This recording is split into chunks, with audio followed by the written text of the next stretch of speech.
Eu louvo ao Senhor por essa manhã.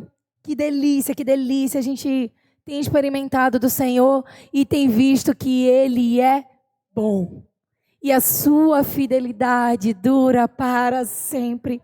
Sabe, sua grande questão não é ter explicações. Sua grande questão é entender as realidades de Deus. Quando você põe a verdade no lugar certo, a mentira tem que sair. Então você pensa assim, eu acho que Deus não está se importando com o meu processo. Ei, peraí, o Senhor é bom e a sua fidelidade dura para sempre. E isso é a causa de eu não ser consumido. O que é isso? É Bíblia. Aí você pensa assim, nossa, eu estou me sentindo nessa situação tão sozinho. Mas a Bíblia diz para você, ei, aquele que habita no esconderijo do Altíssimo, a sombra do Onipotente, dirá do Senhor, Ele é o meu refúgio, é a minha fortaleza, socorro bem presente na hora da angústia. E aí a sua alma, o seu padrão de pensamento, quem você é, o que você está passando, começa a obedecer aquilo que Deus já disse. A Bíblia é o único livro que ainda sendo antiga é atual. O que foi escrito há 2025 anos atrás e ainda continua sendo relevante como a palavra de Deus é. Por isso que a palavra fala. Que a palavra de Deus ela é viva e eficaz. Ela é como uma espada de 2 gumes. E ela consegue fazer separação entre as coisas. Entre o que é correto e o que não é. Entre o que é puro e o que não é. Entre o que é justo e o que não é. Então a Bíblia todos os dias é aquilo que eu e você precisa. Porque num dia você lê que o Senhor é teu forte auxílio. E você está passando por uma situação de fraqueza física. E você pensa assim, eu vou dar conta, Ele é meu forte auxílio. Outro dia você está passando por uma guerra nas suas emoções, a sua mente está empolvorosa. E você pensa assim, o Senhor é meu auxílio. Então isso vai passar, tudo passa. Mas Ele permanece para sempre. Então quando eu tenho uma palavra para me guiar, nada pode me desestabilizar. Porque a minha estabilidade não está posta numa pessoa. A minha estabilidade não está posta numa situação. A minha estabilidade não está posta no meu emprego. A minha estabilidade não está posta em como me tratam. A minha estabilidade está posta nele. Que Ele é rocha, Ele é pedra angular, Ele é o firme fundamento. Então eu estou seguro, eu estou segura. Porque Ele é a minha base. Então percebe como a palavra o tempo inteiro está trazendo para mim e para você as realidades. Como o tempo todo ela está nos protegendo de nós mesmos. Seu grande problema não é o que acontece fora de você, sabia? É o que acontece dentro. Você só perde a batalha quando você desiste aqui dentro. É quando você deixa de orar. É quando você deixa de buscar resposta em Deus. É quando você deixa de ter esperança. Por quê? Porque Hebreus 11 fala que Ele é a esperança daquilo que eu ainda nem vi. Ei, para de perder a batalha, porque você está jogando a toalha. Antes de Deus dizer a você o que fazer e para onde ir. As pessoas podem dizer o que quiser para você, mas se você souber o que Deus pensa de você, você não vai se abalar. As circunstâncias e as portas podem se fechar, mas se você souber que Deus é Ele que abre as portas, que fecha portas, que abre janela, que faz caminho onde não havia, você está tranquilo. Porque você sabe que todas as coisas vão cooperar para o teu bem. Não importa o que aconteça. Às vezes a maior dor da tua vida vai ser o teu maior testemunho. Às vezes a maior dor da tua história vai ser algo que Deus vai usar para te amadurecer. Deus não provoca dores em mim e em você. Nós provocamos pelas nossas próprias escolhas. Ou pessoas provocam com aquilo que elas fazem contra nós. Mas Deus é o Deus que não perde nada. Ele pega aquilo que você acha que é uma bagunça. Ele espera aí. Ele pega uma dor gigante, um processo que você está passando no casamento, e Ele amadurece vocês, o casamento fica melhor. Ele pega uma dor, Ele pega um leito. E ou Ele transforma aquilo no milagre, ou Ele transforma você no milagre, por conseguir permanecer, apesar do que você teve que deixar para trás. Sabe, Deus, Ele está o tempo inteiro trabalhando para os que nele esperam. Ele está renovando as nossas forças. Ele está nos levando para lugares de maturidade, lugares de crescimento.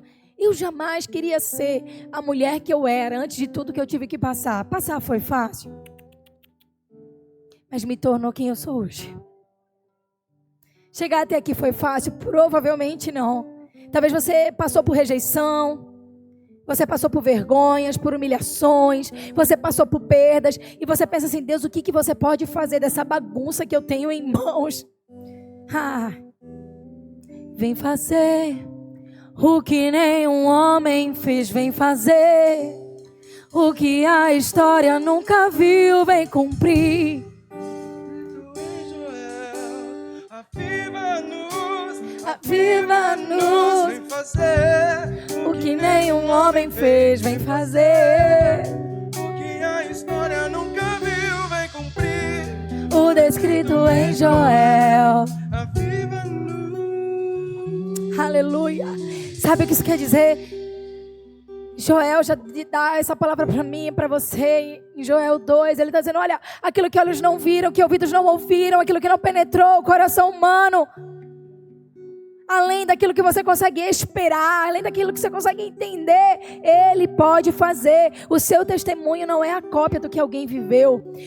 Deus não tem falta de criatividade. E nos céus o estoque de milagres não está vazio. De vez em quando Ele faz: bora, manda descer mais um.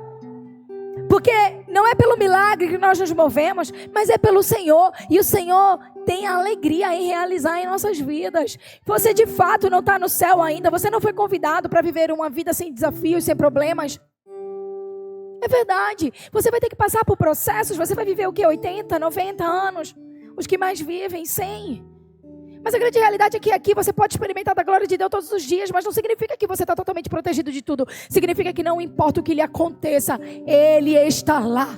Ele continua fazendo milagre, Ele continua sendo criativo, Ele continua te tocando em lugares impossíveis, Ele continua alcançando a tua vida, a tua família, Ele continua realizando promessas, Ele continua fazendo o seu reino através de pessoas comuns como eu e você, para que a gente saiba que quando eu e você somos fracos e dependemos completamente dEle, é aí que nós somos fortes. Se Ele não tivesse nada especial para fazer com a gente, Ele não tinha enviado o seu único filho para morrer por nós. E dizer que a partir de agora, você não precisa vir aqui a cada domingo e imolar um cordeiro aqui na frente. Ele disse: olha, eu te dei o cordeiro limpo, sem defeito, sem falha, sem problema. Eu te dei o meu melhor, porque eu acredito que você pode viver o que eu tenho para você. Porque eu acredito que quando eu te gerei no ventre da tua mãe, eu designei a tua história, como diz Jeremias 1. Eu contei os teus dias e te designei as nações. A gente pensa muito pouco de Deus, porque no fundo, nós estamos olhando para nós mesmos e vendo as nossas limitações. Porque nós temos baixa autoestima, nós achamos que Deus tem problema com a gente. No geral, sou eu e você interrompendo o que Deus quer fazer. Porque, ó, homens de pequena fé. Jesus falou isso para os seus discípulos. E ele disse: Pedro, vem sobre as águas. E Pedro pisou, por um minuto ele estava tão feliz com o que Deus podia fazer, que ele continuou andando. De repente Pedro olhou para si mesmo. A Bíblia é clara nisso. E Pedro afundou. Jesus pega ele pela mão e tira ele daquele lugar fundo. E olha para Pedro e diz: eita, Pedro, você só precisava crer. Para de querer fazer o trabalho complicado. Deus está te chamando para crer, não está chamando você para fazer na força do seu braço. Para de querer um trabalho que não é teu. Para de querer uma função que não é tua. Tua função é ser filho, é ser filha. E dizer: eu confio. Eu confio. Eu lembro até hoje, a gente estava num evento missionário no sertão. E um dos meus amigos, na época de adolescência e juventude, Deus começou a dar uma canção para ele, muito simples. É porque a gente foi dormir todo estraçalhado por dentro, vendo a realidade daquelas crianças, sabendo que algumas famílias tinham medo de abrir a porta das casas, porque era comum chegar pessoas oferecendo cesta básica e raptarem crianças que ninguém ia atrás. Para tráfico de órgão, para abuso. Quem vai olhar para o sertanejo? Não é verdade? Quem vai olhar para um povo numa região de difícil acesso, sem saneamento básico, sem cisternas de água? Eu lembro que a gente chegou destruído naquele refeitório e a gente não conseguia dormir pensando em tudo que a gente tinha ouvido. E ele começou a simplesmente dedilhar e dizer: eu confio em ti para sempre. Eu espero em tua provisão, como os pássaros selvagens. Espero a cada dia, confio a cada dia. E nós começamos a cantar todos juntos: ei, eu confio em ti para sempre. Eu espero em tua provisão, como os pássaros selvagens. Dependo a cada dia, confio a cada dia. Isso estava baseado em Mateus 6, quando ele diz: olha, os passarinhos não tem que se preocupar, eu cuido deles. As flores não tem que se preocupar, eu visto elas melhor do que eu vesti Salomão. E a gente começou a dizer: Deus, a gente ainda pode fazer tão pouco. Pouco tempo depois, surgiu uma base missionária naquele lugar. Qualquer dia eu creio que esse pastor vai vir aqui ministrar. Um homem saiu do sul, largou tudo, montou uma base, foi morar na brenha do sertão. E hoje existem cultos, existe uma base, nós já fomos lá como igreja. E ele cuida dessas crianças, e eles saem das fazendas, nas motocas, com os pais e as mães. E eles vão para aquele culto 2 vezes por semana. Eles recebem apoio, eles recebem mantimento. Nós sentamos numa casa que um homem matou o melhor que ele tinha e fez a refeição nossa daquele dia. Sabe de uma coisa? Pequenos clamores que você não sabe o que fazer. Deus não está confuso sobre o que Ele precisa fazer. Deus não tem dúvidas sobre o que Ele precisa fazer. Deus não está em crise. O céu não está em crise. Mas Ele está procurando os verdadeiros adoradores. Aqueles que o adoram em espírito e em verdade. Ele está na terra procurando. E eu quero que Ele encontre aqui na Farol um povo que diz: envia-me a mim. Envia-me a mim, Senhor. Conta comigo, Jesus. Quando você vai procurando alguém que te adora em espírito e em verdade, alguém que sabe que não tem o controle das coisas, mas que o Senhor tem, olha para mim. Olha para mim, Senhor. Confia em mim. Eis-me aqui.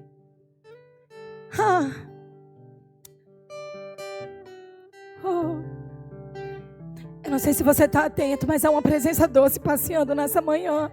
O mundo pode estar gritando aí fora. O mundo pode estar tentando dizer quem é Jesus de uma maneira distorcida. O mundo pode estar apresentando as suas alegorias em carros de samba. Mas eu e você estamos aqui num lugar onde nós estamos dizendo: eu não quero saber o que dizem de Jesus, eu sei quem Ele é.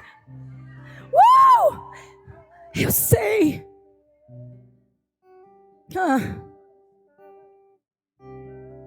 Jesus, eu respeito a Tua presença, Pai.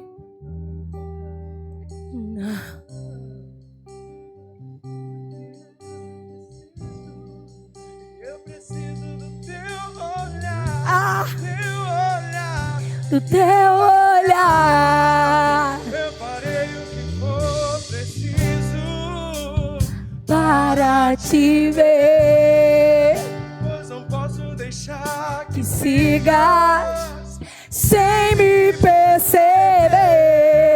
Não importa a multidão. Sim, só eu sei do que eu preciso. E eu preciso do Teu olhar, do Teu olhar. Do Teu olhar, Olha pra mim. Você só precisa disso hoje. Olha pra mim, Senhor. olha.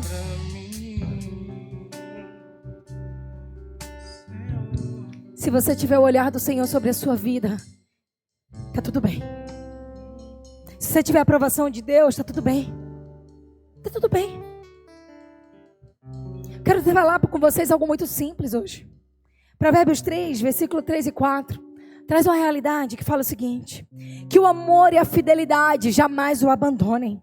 Prenda-os ao redor do seu pescoço e escreva-os na tábua do seu coração. E então você terá favor e aprovação aos olhos de Deus e dos homens. Algo tão simples, mas que carrega uma realidade tão profunda do cristianismo. É muito interessante o que o Jonathan estava dizendo aqui hoje. A gente entra em conflitos por conta de alguns tópicos específicos, você percebe? Ontem nós estávamos trabalhando com jovens, são algumas questões de sexualidade. Aí você está falando de ofertas, as pessoas pensam dinheiro. Aí você está falando sobre santidade e as pessoas pensam religião. Nós estamos sempre entrando em conflitos sobre tópicos que Deus nunca falou daquela maneira. É sobre cristianismo, é sobre generosidade, é sobre pureza, é sobre preservar um leite sem mácula, é sobre tomar decisões sábias, é sobre ter uma vida no altar. Mas nós criamos temas, nós subdividimos eles em categorias e dizemos: Deus quer ou Deus não quer. Nós não queremos viver às vezes o cristianismo, nós queremos saber o que nós podemos e o que nós não podemos. Isso não é evangelho, isso é regra. Até onde eu posso ir sem pecar? Então, na verdade, você não está preocupado em desenvolver um relacionamento de amor com Deus. Você só está preocupado em não ir para o inferno. Então você não consegue viver um cristianismo verdadeiro, porque você vive um cristianismo fronteiriço. Você está sempre na fronteira. Você está sempre esperando um tiro, uma bala. Você está sempre esperando uma punição. Você está sempre pensando, será que Deus está vendo aquilo? Você vê um Deus que é tão carrasco. E Deus não é leviano. Não entenda o contrário, porque eu já preciso avisar. Que hoje em dia você diz assim, eu gosto da maçã. Aí alguém já levanta, o que você tem contra as peras? Nada, eu só gosto de maçã. Calma. Então, Deus não é um Deus leviano. Deus não é um Deus elástico. Não tem uma moral flexível para o pecado. Mas espera aí, Deus não é esse cara com uma plaqueta na mão, vigiando aonde você vai errar. Errou. Ele não é o moço da prova do Detran, que vai ver se você errou a entrada da baliza para dizer que você está desclassificado. Ele é o pai que senta com você no carro e diz, olha, vira para a direita, vira para a esquerda, põe a visão para lá, para você não bater. Olha, para de olhar para o retrovisor que ninguém vai para frente olhando para o passado, filho. Então Deus foi muito mais o instrutor que quer que você acerte o caminho do que o juiz punidor que está desesperado por pegar a sua próxima falha. E se você vê Deus assim, talvez você nunca conheceu Deus de fato. Eu te convido nessa manhã a conhecer esse Deus de amor, que põe você no colo e está dizendo, ei, eu farei o que for preciso para te ver, pois não posso deixar que sigas sem me perceber. Não importa a multidão, só eu sei do que eu preciso, e eu preciso do teu olhar. Ele é muito mais isso. Era uma mulher com fluxo de sangue que há 12 anos era considerada impura. Ela não falava com ninguém, ela não via ninguém, ela não se relacionava com ninguém, ela não tinha amizade. E ela de repente no meio de uma multidão apertada, ela toca no Senhor. Jesus para e diz, alguém me tocou. Os engraçadinhos dos discípulos, adoro eles, viram para Jesus e falam, Jesus tá de brincadeira, né? Tu tá de brincadeira, é claro que alguém te tocou. Eles literalmente falaram isso. Literalmente, é só você lá nos evangelhos, vai ver. Olha a multidão que te comprime, Senhor. Isso é, olha quantas pessoas exigem algo de você. Olha quantas pessoas te pressionam. Olha quantas pessoas têm expectativas com você. Fica tranquilo, Alexandre, não vou quebrar o copo. Ele já me avisou hoje. Quantas pessoas estão sempre esperando algo de você porque elas esperam aquilo que elas vão tirar.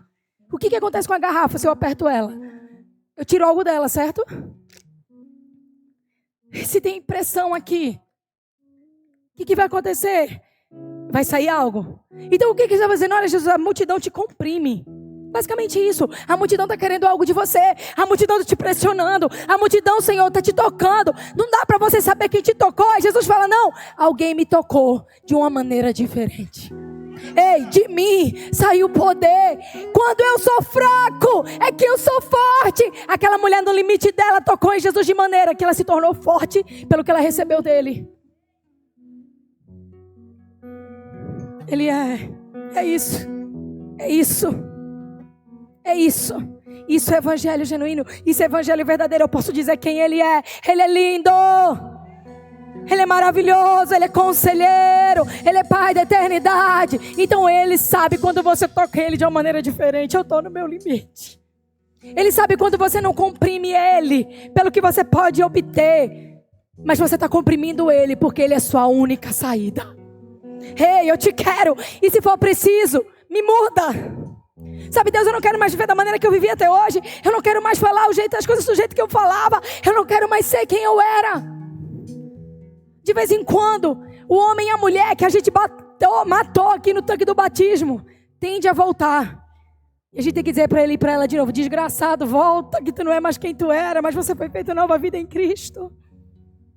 De vez em quando o passado vai bater na minha porta e na sua e dizer, eu sei quem você era. É verdade, você sabe quem eu era, mas você não sabe mais quem eu sou e quem eu serei em Cristo. E aquela mulher tocou e Jesus parou tudo por conta dela. Tudo. Que homem juiz seria esse? Indiferente. Que homem sentado no alto de um trono que não liga para as suas necessidades seria esse? E os discípulos foram com muito jeitinho, tiraram onda. Jesus parou e disse, não, é diferente. Alguém que era fraco se tornou forte, porque me tocou, de mim saiu o poder. E ele vira para trás, ele encontra aquela mulher e ele diz, nunca mais. Nunca mais. Ela já tinha ido para médico, ela já tinha ido para tudo que era lugar, ela já tinha ido no templo, ela já tinha pedido ajuda de todos os jeitos, ela já tinha tentado tudo, ela já tinha desistido, ela já tinha ficado depressiva, trancada em casa. Sabe, às vezes você diz, eu já fui no psiquiatra, eu já fui no médico, eu já fui no psicólogo, eu já conversei com as amigas, eu já conversei com os amigos, eu já procurei o chefe, eu já bati nas portas, não tem mais o que fazer. Tem. Eu farei o que for preciso para...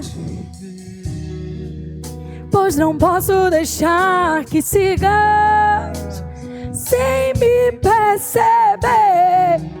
Não importa a multidão. Só eu sei do que eu preciso. E eu preciso do teu olhar. Teu olhar. Olha pra mim. Uau, eu não sei se você entende isso. Chega um limite na nossa vida que você pensa assim, não é sobre aquilo que eu consigo justificar, não é sobre a minha vida ficar tudo bem. Eu dizer para as pessoas, olha, tá tudo bem. Olha, eu não passei por quebras, eu não passei por rupturas, eu não tive conflitos.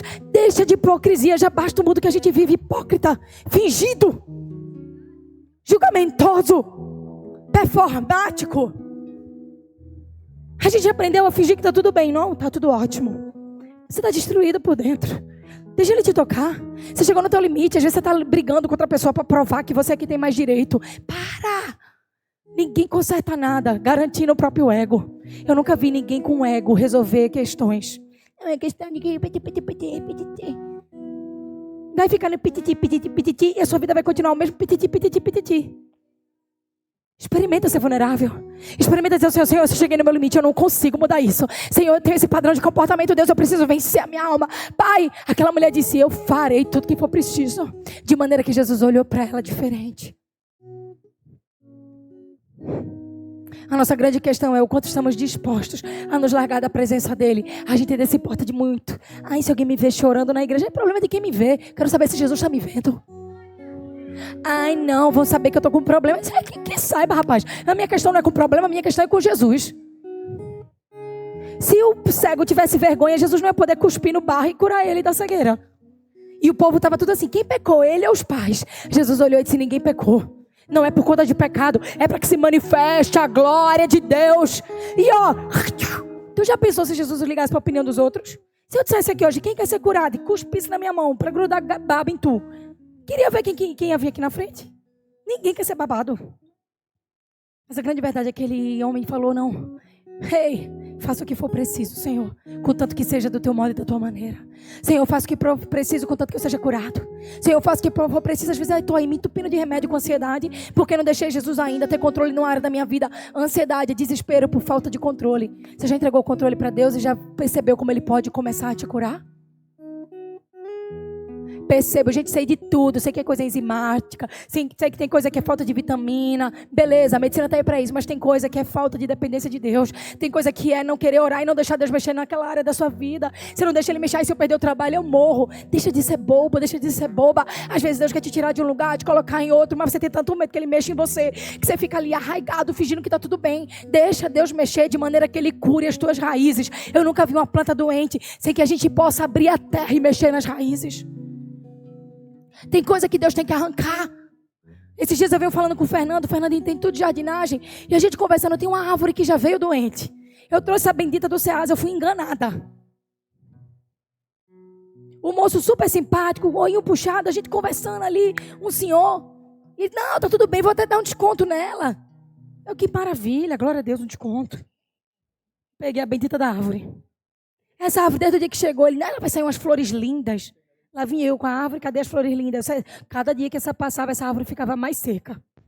E a gente mexeu na terra e botou adubo e mexeu e não sei o que, nananá. E a árvore começou a cada dia ficar pior. Quanto mais orava, mais aquela bendita morria. Eu disse, Deus está com um problema comigo e com essa árvore. E a gente botou ela do lado do pé de Jacuticaba. Eu disse, poxa vida, eu fui enganada, fui. De vez em quando acontece, minha gente. Comigo e com você. Sabe a que ponto chegamos agora? A árvore vai ser arrancada. Porque tem coisa que quanto mais você ora, mais errado dá. Deus está querendo tirar algumas raízes que não combinam para a próxima estação. Sabe o que vai no lugar dessa árvore? Um pé de acerola. Porque a árvore me prometeram uma flor bonita. Mas Deus não está querendo nessa estação aparência. Ele quer fruto que a gente possa se alimentar. E liberar para os outros alimento. Eu quero ver as crianças debaixo do pé de acerola. Aleluia! Tem hora que você começa a orar, deixa Deus arrancar. Tem muita ansiedade, muito medo, muita angústia, muito choro da madrugada, que é só uma árvore que Deus quer arrancar. Ai, se isso só sair da minha vida, eu não sei se eu aguento, meu amor. A única coisa que você não aguenta é ficar sem Jesus. O resto a gente dá um jeito. A única coisa que você não aguenta é ficar sem Ele, sem a mão dEle, sem a bênção dEle, sem o cuidado dEle. O resto, Deus deu, Deus tomou. Bendito seja o nome do Senhor. Não estou dizendo que é confortável não, não estou fingindo que é legal isso não. Mas estou dizendo que tudo é possível aquele que crê. Aí alguém tatuou assim, tudo é possível aquele que crê. Nada contra se alguém tiver, eu nem sei se alguém tem. E acha assim, tudo é possível aquele que crê. É sobre eu ficar sempre bem. É sobre minha conta do banco estar cheia. É sobre eu ganhar. É sobre eu ser o top, a top. É sobre eu mandar em tudo, fazer do meu jeito. Não, tudo posso naquele que me fortalece. Eu posso passar. Você já viu a sequência do versículo? Perseguição, dor, pressão. O que ele está dizendo é, tudo eu posso naquele que me fortalece. Porque essa palavra já falou, quando é ser o fraco é que eu sou. Então está dizendo assim, eu sou fortalecido para passar pelo dia bom e pelo dia mal. Porque todos os dias me são oportunidade de conhecer mais a Deus. E aprofundar o caráter dele em mim. Então quando nós falamos sobre esse versículo aqui, vocês estão comigo? Aleluia. Que o amor e a fidelidade jamais me abandonem. Isso é, eu preciso escolher. Viver a vida de uma maneira compatível com o que Deus tem para mim. Então veja só, a Bíblia está falando que o amor e a fidelidade não me abandonem. Então significa que eles podem me abandonar, não é verdade? E como é que a gente perde amor e fidelidade? É quando a nossa conduta não é compatível com aquilo que a gente quer. Porque é muito fácil botar tudo na conta do sobrenatural. Eu sou penteca, adoro mover, nada contra. As raízes assembleanas do Brasil são a coisa mais poderosa do mundo, mas deixa eu te dizer algo. Às vezes a gente quer se garantir só numa palavra profética. Às vezes a gente quer se garantir no cutinho de fogo. E dali Jacó segurou o anjo, agarrou o anjo, não deixou subir. Adoro. 500 mil graus de unção e poder, gosto também. Pela sombra de Pedro se curavam os enfermos. Não era la sombra, nem tampouco Pedro. Adoro, a gente dança junto, bate pandeiro. Aleluia, acho que é totalmente necessário. É parte do evangelho, tem que existir manifestação de glória. Mas meu amor, na hora que está na sua frente uma decisão, você não faz assim ou não. Xiricantarama, não, você decide. E aí? Como é que faz? Eu resolvo isso rapidinho, me dá um toco. Aqui não fala toco não, né? Me dá uma propina.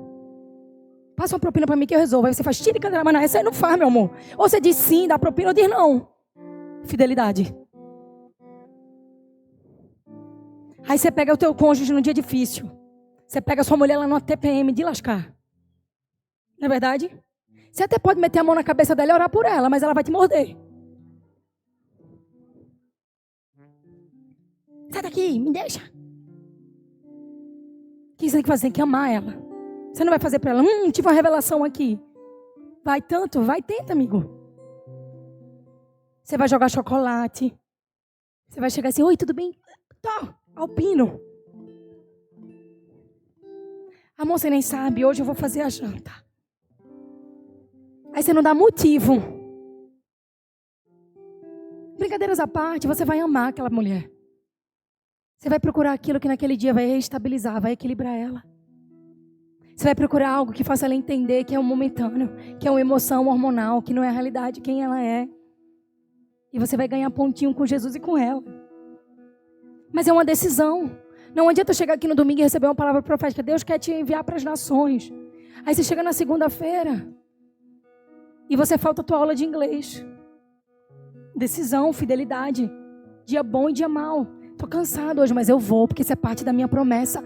Não adianta, Deus tem um casamento para mim lindo, maravilhoso. E você tá aí, ó, só nos contatinhos, irmão. Jogando milho para tudo que é galinha. Vai dar ruim. Fidelidade. Eu quero ter um casamento no padrão de Deus. Aí você vai e é grossa com a pessoa que está do teu lado.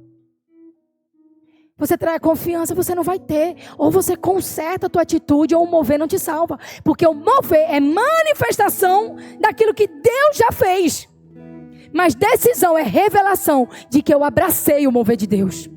Então se o mover só acontece na igreja, ele não é mover. Se eu sou um ótimo marido, um ótimo pai, um ótimo crente na igreja, eu não sou de verdade. Se eu sou uma ótima mulher, uma ótima adoradora, uma ótima crente na igreja, mas não sou em casa, não é de verdade. O pastor Craig Hill conta uma história que eu amo. Diz que um dia entrou uma criança no gabinete dele. Pastor Craig, quero conversar com você. Ele é o pastor do Veredas Antigas.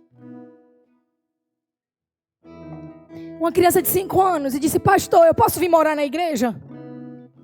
O pastor não entendeu, achou bonitinho. Não, meu amor, por que você quer morar na igreja? Ele: porque quando eu estou na igreja, meu pai é um homem muito bom, mas quando ele chega em casa, eita.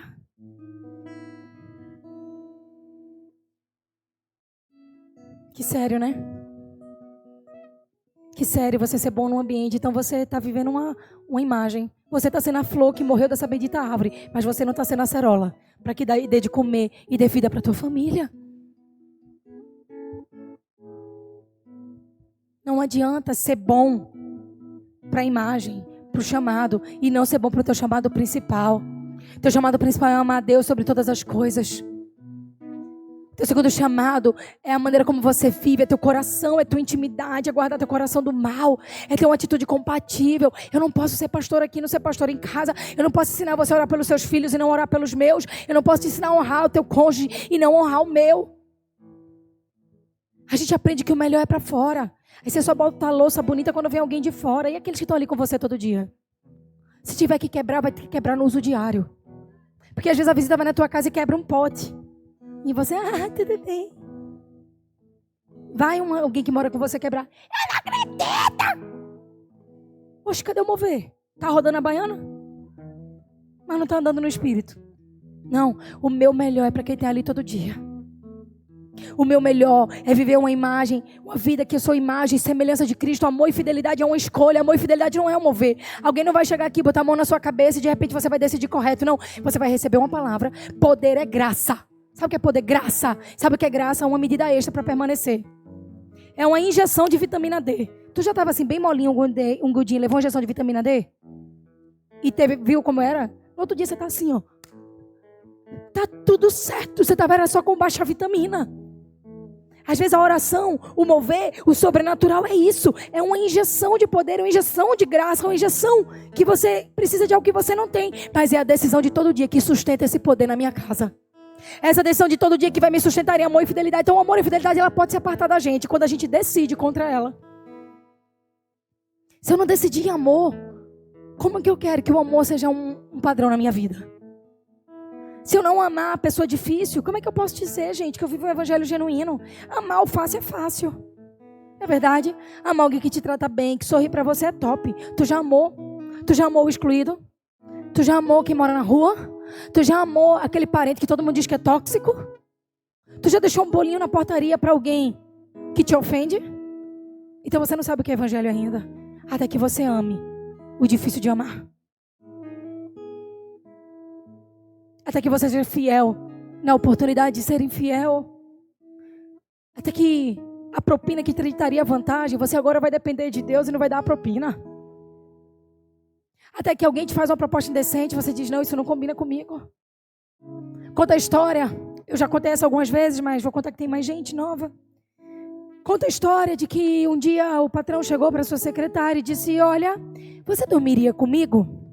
Ela disse, jamais. Não? E se eu te der $1 milhão? Eu dormiria. Ele, ok, temos um acordo. Mas vamos fazer o seguinte, eu vou depositar $10 mil. $10 mil? Que tipo de mulher você acha que eu sou? Ele, calma aí, meu amor. O tipo de mulher que você é, a gente já definiu. Agora eu só vou negociar o preço.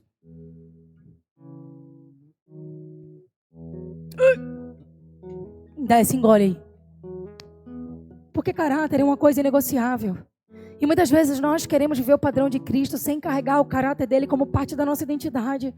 Nós queremos ter uma imagem de algo que Deus está querendo quebrar na gente as imagens. Sabe por quê? Porque Ele quer firmar em nós as características dos céus. Eu e você, cada um de nós vai ter limitação em uma área. Você sabia disso? Ninguém aqui vai ser perfeito. Nós vamos nos aperfeiçoando em Cristo. Mas eu preciso pegar as minhas áreas de debilidade e deixar Deus trabalhar nelas. Talvez a sua área de debilidade é que você tenha a tendência a ser passivo, passiva. E para você é um exercício escolher atividade. Um exercício escolher tomar uma decisão. Um exercício falar. Tem gente que foge de conflito, mas meu amor, sem conversas difíceis, você não vai ter um relacionamento fácil. E às vezes você vai ter que sentar e dizer, vamos lá, vamos botar o pingo nos i. Olha, eu não entendi isso aqui. E quando você resolve aquilo, o nosso desfaz, o relacionamento entra em equilíbrio. Porque você expôs, você foi vulnerável. A gente tem aprendido a ser a geração dos desconfiados. A gente está sempre esperando o pior do outro e sempre dando o nosso pior, porque a gente pensa assim, eu quero sair na vantagem. Ninguém que sai na vantagem revela Cristo, porque Ele se entregou a si mesmo, por amor a mim e a você. Se eu e você quer restauração, se eu e você quer cura, se eu e você quer amor, se eu e você quer fidelidade, se eu e você quer andar debaixo da unção de Deus, receber do Espírito, nós precisamos andar no lugar de vulnerabilidade. Nós precisamos andar no lugar que a gente não está preocupado se vai perder ou vai ganhar. Porque no final das contas, o nosso maior benefício é caminhar com Ele todos os dias da nossa vida. Às vezes você sai ganhando tudo e sai perdendo Jesus, já não valeu a pena. A gente tem muito mais facilidade hoje de se desfazer e começar do zero do que a gente tem de consertar. Diz que hoje a venda de eletrodomésticos, ele multiplicou de uma maneira que hoje cada pessoa precisa ter uma média de 50 itens dentro de casa. Porque a geladeira, é o processador, é o espremedor de laranja, é uma facilidade, não é? O moedor de café, top, muito bom. Mas havia um tempo que as pessoas, quando a geladeira quebrava, eles consertavam ela. O relacionamento quebrava, eles consertavam também. Então, dizendo assim, não, a alto índice de divórcio tem a ver com a informação. Não, minha gente. Tem a ver com a nossa incapacidade de ser humilhado no meio do processo e confiar em restauração. E a nossa incapacidade de ver a nossa falha de caráter, o nosso pecado e se envergonhar dele e mudar. As amizades hoje se desfazem com pressionar de um like. Sabe por quê? Porque hoje a gente substitui, quebrou, vale mais a pena comprar outro. Sai mais barato do que consertar. Mas havia uma geração de homens e mulheres que abriam o quebrado, mexiam nas parafusetas da rebiboca lá, abriam a geladeira, abriam o telefone, desmontava. Cadê? Pergunta aí, vou perguntar para o pessoal 50 a mais. Dos homens aqui 50 a mais, quem sabe consertar eletrodoméstico? Levanta a mão. Quem sabe, ó, pode levantar, minha gente. Pode levantar. Não tenho vergonha, não. E da galerinha, geração 30 a menos. Quem sabe consertar a coisa dentro de casa? Glória a Deus, aqui na igreja é diferente. Aleluia. Mas veja que é muito menor a quantidade. Por quê? Porque nós somos ensinados a substituir. Nós somos ensinados a trocar. O benefício hoje está na troca. As coisas já são feitas para quebrar. O casamento é feito para divorciar. Você tem um acordo pré-nupcial. O tempo inteiro é assim. Você tem um relacionamento com a igreja quando ela é confortável. E você é cliente. Então tá ótimo agora porque está me fazendo bem. Mas todas as vezes que eu sou pressionada, eu abro mão. Eu tenho um relacionamento com Deus que é até onde Deus respeitar a minha vontade. Quando Deus olha para mim e para você e começa a quebrar o vaso, como é que é? É por isso que essa música foi tão atacada. É Ele, por Ele que eu estou gastando a minha vida. Porque hoje em dia minhas músicas são todas assim, ó, sabor de mel. E se você me viu na prova e não me ajudou, quando me vê na bênção vai se arrepender. Aí quando vem uma dessa, é Ele, o povo tem algo errado. Não, tá tudo certo. Porque antes a gente cantava, eu quero ser, Senhor amado, como um vaso nas mãos do oleiro. Pá, quebra a minha vida. Ninguém quer cantar mais isso. E faça de novo. Porque amor e fidelidade significa reconstruir, pressionar, mudar. A palavra fala que de vez em quando a gente entra na roda do oleiro e ele vai modificando aquilo que tem roubado o meu destino e o seu. A palavra fala que a gente tem que ser como uva esmagada. Isso é, a gente tira o excesso, tira a semente, tira a casca e vira algo puro, limpo. A azeitona, meu amor, um potinho de azeitona é R$10. Vai comprar azeite. Hoje é presente azeite. Porque o azeite, ele foi tirado da impureza. Ele é azeitona prensada. Ele é aquilo que é palatável. O azeite é bom para a saúde, ele cura. Vai comer azeitona, é sódio pra caramba. Você se estoura inteiro. Por quê? Porque a pressão produz coisas eternas. A pressão produz coisas saudáveis. A pressão produz vida. Não me diga que você é amigo de alguém se você não teve a chance de comer 1 quilo de sal junto. Já ouviu essa expressão? E não é porque o sal é ruim, impuro, não. É porque quanto tempo leva para o sal se concluir? Você compra sal no começo do ano, chega no final ainda tem. Então se você comer 1 quilo de sal junto, significa que você passou por muita coisa. Isso nunca vai mudar. Eu tenho pessoas aqui na Farol que a gente já comeu, não é 1 quilo de sal. A gente já matou urso, tigre, leão, hipopótamo, javali junto. Então não vai mudar. Que fidelidade e amor nos guiaram até aqui. Já tivemos conversas difíceis, já sentamos na mesa. Já choramos juntos, já sorrimos juntos. Já vimos milagres juntos, já tivemos lutos juntos. Por quê? Porque amor e fidelidade é uma escolha. Amor e fidelidade é uma decisão. Amor e fidelidade é uma mudança de padrão. Amor e fidelidade é o que torna as coisas duradouras.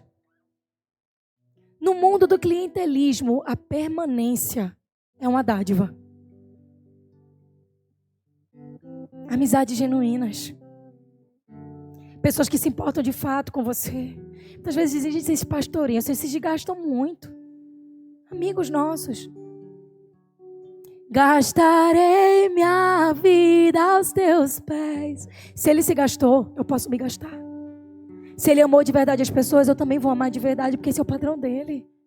Ai, não acredito que essa pessoa tem mudança. Eu acredito, porque só não muda quem não teve um encontro real e genuíno com Deus ainda. Ai, não ora mais por isso, não vou orar. Porque eu nunca vi um justo desamparado, nem a sua descendência mendigar o pão. No mundo que se preserva, só vai ver milagre quem se gasta.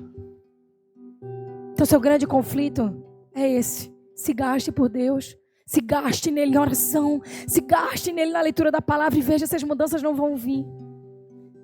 O mover garante a sensação do dia. O amor e a fidelidade constroem uma história que vai perdurar por gerações. Prenda-os ao redor do seu pescoço. Escreva-os na tábua do seu coração. Isso é muito valioso, porque nessa época, quando o Provérbios foi escrito, tudo que era valioso e falava de continuidade, vinha no pescoço. Naquela época, o povo judeu, eles tinham o costume de andar com amuletos.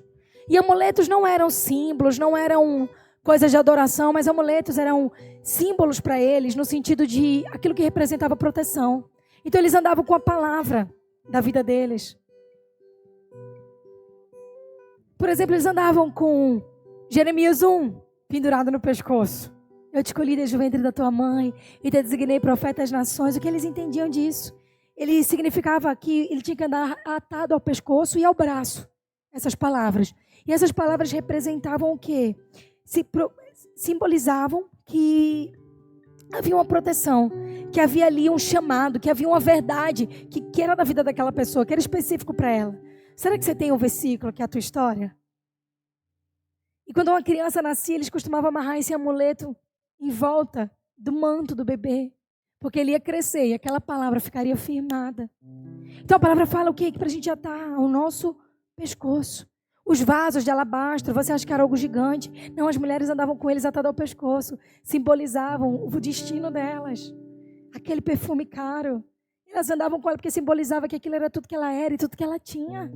Então a palavra está falando nessa época isso. Ei, amarra o amor e a fidelidade no teu pescoço. Anda com isso como se fosse tua proteção e o poder. Anda com isso como se fosse a maior verdade da tua identidade. Anda com isso para que todo dia quando você for decidir você pense amor e fidelidade. O que eu vou fazer? Essa pessoa me ofendeu. Amor e fidelidade. Às vezes você não vai poder, talvez você não consiga ser fiel à pessoa, mas se você for fiel a Deus, você vai ser fiel às pessoas à sua volta. Talvez você se sinta incapaz de amar, mas se você amar a Deus, você vai amar as pessoas à sua volta. Aí o que eu faço? Tem algo que me impactou esses dias. Eu me especializei em criminologia na área do direito. E eu fiz um estudo de caso numa época que me mexeu muito. Na corte americana foi levado a um julgamento um cara que foi diagnosticado como psicopata. E ele matou muitas mulheres, gente. E chega um momento na corte americana que antes de decretar, a pena, as famílias têm direito de ir ao microfone e falar alguma coisa. E as pessoas chegavam assim e diziam: olha, eu te odeio. Eu quero que você morra sofrendo muito. Cada um dizia uma dessas coisas. Até que chegou um senhor com seus cabelos brancos, barbudo. E ele vai ao microfone e ele diz assim: eu quero te dizer que eu te perdoo. Aquele homem estava o tempo inteiro com aquela cara carrancuda. Ele esperava o ódio. Ele esperava a ofensa. Ele esperava, por isso ele tinha prazer em ver a dor dos outros. E aquele homem disse: eu te perdoo. Não porque eu tenho condição de te perdoar, mas porque eu sou um homem cristão e eu não posso viver nada distante do Evangelho de Cristo. Eu não consigo entender a minha perda, mas eu quero te dizer, eu te perdoo. E aquele homem com aquela visão, aquele rosto rígido, começa a chorar. Porque o amor pega você de uma maneira que nada te constrange. Aquele homem estava querendo ver a dor, ele estava se satisfazendo em ter punido aquelas famílias, mas chegou alguém que quebrou ele, porque quebrou ele por algo que só a presença de Deus poderia fazer. Talvez você já experimentou olhar para um filho, para uma filha e dizer: você vai ver, eu vou fazer isso, eu vou tirar tudo, eu vou naná. Você já lutou com sua força, você já tentou orar por essa pessoa, ser fiel na oração e olhar e dizer: olha, não importa o que você faça, você continua sendo meu filho, minha filha, eu te amo, Deus te ama, Deus tem um propósito para você, e eu não vou desistir. Eu posso não concordar com a tua atitude, com o teu pecado, mas eu te amo apesar de tudo isso. Você já experimentou amar alguém de maneira incondicional? Você já experimentou olhar para alguém que te persegue e dizer: olha, Deus tem um plano na tua vida, tá? Eu te amo. O quê? O padrão de Deus é loucura para o mundo. A gente está muito acostumado. A gente aprendeu a lei do talião. Olho por olho, dente por dente. Mas nós não aprendemos ainda a fazer aquilo que mata o nosso ego. O nosso ego diz: eu sou importante demais para passar por isso. Quem que é importante, gente? Quando Moisés começa a ter um encontro na sarça ardente, o Senhor, o que o Senhor diz a Moisés? Tira a sandália dos teus pés. Sabe por quê? Porque todo mundo que tinha uma revelação de Deus naquela época se tornava um sacerdote importante. Todo mundo queria ter a voz de Deus. A voz de Deus era escassa, era para os sacerdotes. Aí Deus encontra aquele homem que tinha sido um assassino, que estava vivendo no deserto, que era um fugitivo, e diz para ele: Moisés, está vendo a sarça? Tira tuas sandálias. Naquela época, tirar as sandálias significava: entre todos eu sou o mais humilhado. Entre todos eu sou o que menos tem valor. Vocês já ouviram a expressão pé rapado? Já? Essa expressão surge em Roma, na época do início do Evangelho. Porque alguns pregadores usavam sandálias. E elas se gastavam ao longo do caminho. E quando elas chegavam no ambiente, dizia: lá vem um pé rapado. Ele precisava tirar a sandália e limpar os pés numa base de ferro que tinha para arrancar a poeira do deserto, dos caminhos. Naquele momento Moisés era o pé rapado, que Deus estava dizendo: eu tenho algo grande para você. Porque só pode governar, não é quem muito tem, mas é quem muito se submete. Talvez aí fora disseram para você: não, você tem que ser importante, você tem que ser especial, você tem que... É tanta goga que parece um peru sufocando.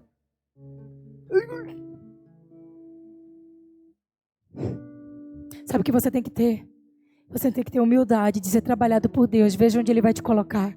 José passou 10 anos na prisão. Os amigos dele estavam fazendo MBA, pós-graduação. Os amigos dele estavam amigozinho, íntimo do faraó. Mas José permaneceu em Deus e Deus permaneceu nele. Então José sai da prisão. E ele não precisou cumprir o protocolo. Ele foi direto para o palácio. Porque José não queria ser governante. José queria agradar a Deus. Então Deus podia fazer dele um governador. Porque ele andava em amor e fidelidade. Porque José andava com o Senhor. José podia ter o que os outros não podiam. Sabe por quê? Porque outro chegando ali: eu sou muito importante, eu tenho um anel de selar do rei. José não. Ele: Senhor, o que está no teu coração a respeito desse povo? José foi responsável, gente. Você parava para pensar: por que ele governou o Egito? Porque só o Egito tinha comida. Foi José que, como hebreu, deu comida para o povo hebreu que estava passando fome. Deus tinha um plano para José. E não era um plano de José ter ego, era um plano de José ser usado para proteger o povo de Deus. Mas pessoas com ego não conseguem fazer isso. Elas estão muito preocupadas em sair bem, em sair na frente. Então ate ao pescoço para que você se lembre todos os dias. Imprima no seu coração. Sabe por quê? A Bíblia fala que o nosso coração é a sede das nossas decisões, dos nossos sentimentos. A Bíblia fala, ei, guarda o teu coração sobre todas as coisas, porque aí está o teu tesouro. A Bíblia está ensinando você a guardar os teus sentimentos, a guardar os teus valores, a andar por princípios, a andar por virtude. Seu grande problema com o pecado é que você ainda quer satisfazer a tua carne. Você quer ainda ou se vingar de alguém, ou ter o domínio, ou dizer o que quero. Oh, meu Deus, um galinho de quintina.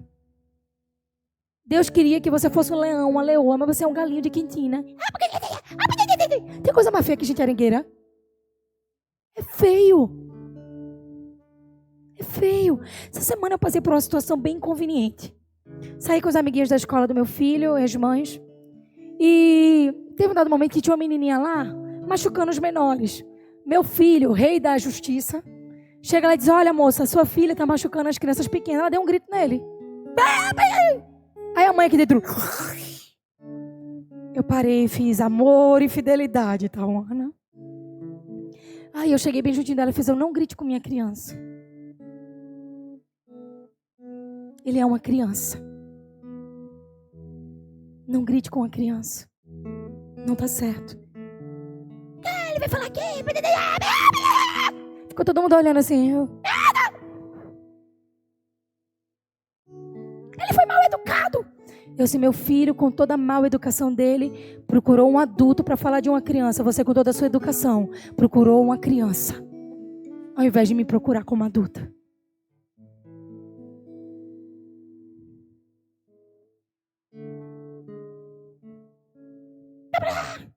Ele não é um anjo.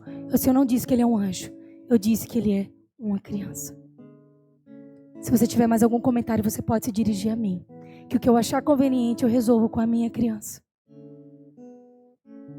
Mas já que a sua filha está machucando as outras crianças, eu vou retirar as crianças que estão juntas e vou esperar vocês para que ela tenha liberdade. Porque ela é uma criança, ela não tem maturidade sobre quando ela fere ou não. E aí quando vocês se sentirem confortáveis, e quando vocês entenderem que deu tempo de vocês de brincar, as minhas crianças retornam. Segurei as minhas crianças, deixei eles viverem. Um determinado momento, ela e o marido estavam com a criança bem pequenininha que caiu e eles não viram. Eu peguei a criancinha pequenininha e levantei. Aquele homem olhou para mim desconcertado. Ele falou, me perdoe pela minha esposa, muito obrigado. Está tudo bem. Às vezes a gente só não está num dia bom. Tu acha que é fácil? Tu sabe que eu falo alto aqui? Tu sabe que eu sou mãe leoa dos meus filhos? Mas o que eu ensinaria para os meus filhos? O que eu diria para eles? Eu saí de lá com testemunho. Eu podia sair de lá com uma vergonha bem grande. Eu saí de lá com vitórias. Eu saí de lá de um tempo que poderia ter sido roubado e foi bênção. Eu saí de lá com amor e fidelidade atados no meu peito. Sabe de uma coisa? O padrão de Deus sempre dá certo. Ele pega a gente e moe a gente, para que a gente não seja moído pela vida. Fidelidade é importante porque não deixa a tua vida ser moída pela infidelidade. O amor é importante porque não deixa a tua vida ser moída pelo egocentrismo, pelo egoísmo, pelo orgulho. Quanta gente por orgulho perdeu relacionamentos que não deveria, perdeu amizades que não deveria, perdeu um ambiente que não deveria. Cara, vamos falar agora do presidente da Ucrânia. Ele perdeu a ajuda dos Estados Unidos porque foi arrogante. Não vou trabalhar política aqui, não é isso. Tinha tudo para os Estados Unidos entrar e ajudar. Tinha tudo, era só ele chegar lá com a gravata, um terno e dizer, eu preciso de ajuda. Sabe o que ele fez? Não, porque você quer... Arengou, bonito. Saiu com a Ucrânia em cima com a Rússia em cima de tu. Os Estados Unidos disse, olha, com essa postura não ajuda. Foi o que o Trump falou. Eu não vou te ajudar porque você não chegou como alguém que quer ajuda. Você chegou alguém como quer dizer o que quer que eu faça. Peraí, tu quer usar meu exército? Tu quer usar a minha força, a minha influência e quer dizer como é que eu vou fazer? Orgulho. O orgulho mata. Mas o amor, ele constrói pontes. O orgulho é assim, ó, muros. Sabe o que o amor faz? Pontes. Ai, mas me feriu, e daí? E daí que te feriu? Ai, mas eu... Não vou mudar. O que veja agora? Ai, meu Deus, abestalhado. 5 anos, quinta série. Quinta série. Quantas coisas importantes a gente está perdendo. Às vezes o nosso passado não vai ter nada a ver com o passado da pessoa que está ao nosso lado. E não é isso que vai definir. O que vai definir é se o meu presente e o meu futuro se alinham. Por fim, a palavra diz que quem faz isso vai ter favor e aprovação aos olhos de Deus e aos olhos dos homens. Muitas pessoas vão conhecer Deus pela maneira como você se comporta. Tem muita gente que não vai conhecer a Deus porque leu a Bíblia. Vai conhecer a Deus porque um dia você foi a Bíblia que ele não leu. A palavra fala favor. Tu sabe o que é favor? Favor é aquilo que se faz para alguém de graça, sem obrigação. Favor é remissão de culpa. Favor é aquilo que eu não posso fazer por mim, mas Deus pode. Favor é o direito que eu não tenho, mas Deus me dá como garantia. Favor é quando alguém olha para mim e abre uma porta que não era necessário. Favor é quando alguém olha para mim e diz, olha, eu não sei porquê, mas eu acho que esse lugar é para você. Favor é sobrenatural. Favor é o que Deus te concede quando você não merece. Uns dias atrás a gente foi convidado por um casal de amigos para ir para a inauguração do novo templo deles. Que coisa linda. Tinha um espírito de honra na casa. Uns honrando aos outros, um amor. E a gente chegou correndo, foi um dia agitado. Estava tendo programação aqui, a gente saiu correndo, a gente queria honrar eles. E a gente não foi lá porque estava bem, assim, no sentido de tinha tempo, não estava cansado, estava morto. Mas a gente foi para lá porque a gente foi fiel à amizade que Deus nos deu. A gente amou a vitória deles, vocês entendem? E quando chegou lá, os lugares estavam ocupados. E tinham pastores e pessoas tão mais relevantes que a gente. Pessoas tão mais, sabe, com tantas mais conquistas. Mas quando a gente chegou, botaram a gente num lugar que era o melhor do ambiente. E sabe o que é isso? Não é merecimento, é o quê? Favor. A gente escolheu a fidelidade, a gente escolheu o amor. A gente estava pronto para só entrar e sentar lá atrás. Mas isso importa o lugar? Não. O que eu estou ensinando para você não é o lugar, não é isso. Mas é o favor. O que é o favor? A gente só foi lá honrar, a gente só foi lá amar. E quando a gente chegou, tinha um lugar especial e a gente recebeu tanto naquela noite. Pastor Josué Gonçalves deu uma palavra tão poderosa sobre gratidão, sobre honra, que aquilo mexeu com a gente. Deus já tinha um lugar de favor para que a gente pudesse ouvir bem a palavra, para que a gente pudesse receber tudo e para a gente pudesse jorrar isso sobre vocês como igreja. Então o favor de Deus sobre a gente alcançou vocês, o favor de vocês alcança a gente. O favor de uma esposa alcança o marido, o favor do marido alcança a esposa, o favor de um pai, de uma mãe alcança um filho, o favor de um filho alcança um pai e uma mãe.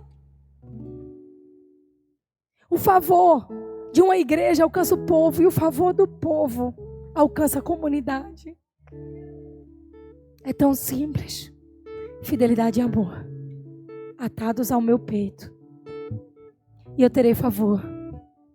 Não preciso fazer joguinho no meu trabalho, porque eu terei favor de Deus. Algumas pessoas compram os chefes com um comportamento fingido. Outras pessoas vivem honestamente quem são para Deus e recebem favor do chefe. Fazer o quê? É só olhar para José. É só olhar para Daniel. É só olhar para Mordecai. É só olhar para Esther. Mas amor e fidelidade foi algo que todos eles tinham. E que eu e você somos chamados a ter todos os dias da nossa vida. Que Deus te abençoe.